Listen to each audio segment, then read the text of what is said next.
सिंधी आया सिंधड़ी जिंदड़ी देशा मुझो हुआ त आदम ज़ादो आया हुआ त आदम ज़ादो आया जेको पाया वैसा मुझो हिन दुनिया में हुन दुनिया में एड़ी कंहिंजी धरती नाहे हिन दुनिया में हुन दुनिया में एड़ी कंहिंजी धरती नाहे जुग जुगन का आए मुझी पैसा जी मुंह वरती नाहे अबरी आए सबरी आए पर सौदागर लाए सस्ती नाहे तमाम तारीफूं अल्लाह तबारक जेको तमाम जहानन जो पालनार है दुरूद व सलाम मोहम्मद सल्लल्लाहु अलैहि वसल्लम ते तमाम ॾिसण वारी अखियुनि ऐं ॿुधण वारे कननि खे रोशन वठे तरफ़ां अस्सलाम वालेकुम जनाब आला अची मुंहिंजी तक़रीर जो उन्वान आहे मुंहिंजी प्यारी सिंध मां पंहिंजी तक़रीर हिन शेर सां शुरू कंदुसि जो आम उजारे सो जीअंदो रहंदो जो आम उजारे सो जीअंदो रहंदो जो क़ौम जियारे सो जीअंदो रहंदो मुखे तारीख़ ऐं तक़दीर ॾिनी पक्का मुखे तारीख़ ऐं तक़दीर ॾिनी पक्का जो सिंध संवारे सो जीअंदो रहंदो जो सिंध संवारे सो जीअंदो रहंदो जनाबे आला सिंध जी धरतीअ खे सिंधू माधुरीअ जे नाले सां सॼो वञे थो सिंध जी धरतीअ खे सिंधू सभ्यता जे नाले सां यादि कयो वञे थो अगरि जे 5000 साल पहिते ॾिसां थो त सिंध में तिजारत जी आला मिसाल नज़र अची रही आहे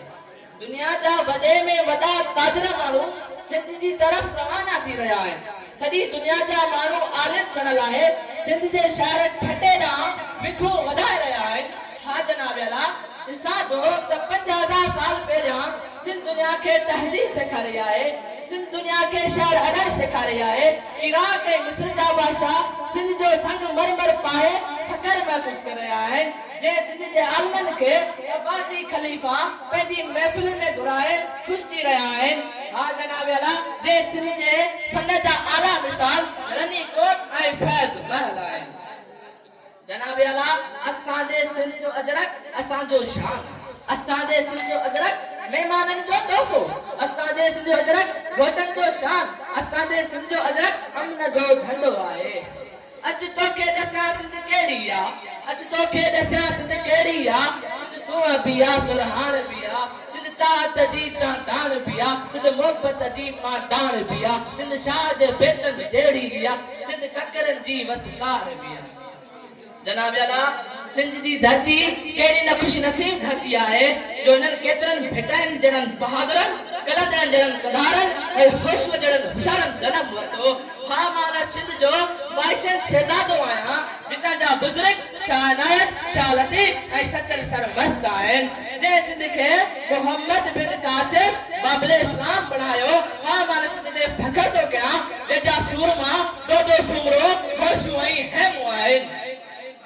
जनाब अला पाकिस्तान थियण जी पहिरीं करारदाद सिंध असेंबली मां पास थी जे सिंध में कायदे आज़म मोहम्मद जनम वरितो जे मुस्लमाननि खे आज़ाद कराए हिकु अलॻि मुल्क ठाहे वरितो जे करे अॼु को गीचीअ में घटना को मुड़ुस उन्हनि जे मटना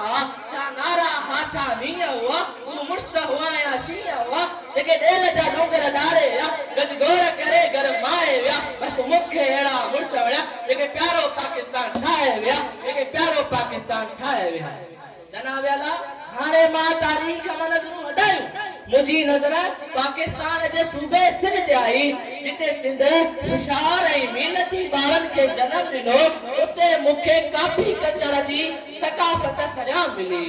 मूंखे जिते सिंध होशियार जिते सिंध इंसाफ ख़ातिरी कराईंदड़ दावेदार ॾिठा उते मूंखे इंसाफ लाइ दर बदर उमेरुबा चाढ़ियो मिली मूंखे पाकिस्तान क्रिकेट टीम सिंधी रांदीगरनि खां खाली मिली मूंखे थर जा तड़पंदड़ ॿार नज़र आया मूंखे गंजल ॿारनि जा वालिदैन परेशान नज़र आया जनाब अला हाणे न रोकियो मूंखे हाणे न टोकियो मूंखे हाणे आऊं चवंदुसि ना अहल असांजो माली आहे गुलशन ऐं गुलनि जो छा थींदो ना अहल असांजो माली आहे गुलशन ऐं गुलनि जो छा थींदो गोरखनि जे हथनि में बाग़ रहियो मासूम वणनि जो छा थींदो कावनि खे इजाज़त काका जी कावनि खे इजाज़त काका जी बुलबुल जी सदा ते बंदश हर शाख ते चिमरो वेठो आहे अनजाने गुलिस्तान छा थींदो थैंक यू सो मच